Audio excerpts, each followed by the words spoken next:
Z drugo uro na Kamprisu, ponedeljek je danes 11. februar, v vaši družbi sem pa to popoldne Klara.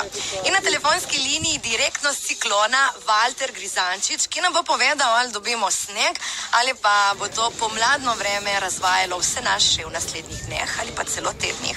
Zima počasi koraka proti zadnji tretjini, za enkrat ne kaže, da imaš kakšen as v rokavu. To, da ne pozabimo, lani je bil res bistveno hladnejši od februarja in celo dvakrat je snežilo na obali. Poglejmo, kako kaže. Preostanek ponedeljka bo delno jasno, z neke spremenljive oblačnosti, kakšna kratkotrajna ploha v popoldanskem času ni povsem izključena. Pihal bo šibak severozahodnik, temperature pa do okoli 9 stopinj. V nadaljevanju torek, sreda in četrtek, zgodba o soncu, jutranje temperature pa okoli 2 ali 3, čez dan pa se bomo spogledovali z desetico. Tudi zaključek tedna, sonce, lepo vreme, zjutraj, tisti, ki bodo imeli jutranje upravke, bo morda jih malo zazeblo, tam okoli nič lepo, no čez dan pa že kar zgodnje spomladanskih 10 pa vse do okoli 13 stopinj Celzija.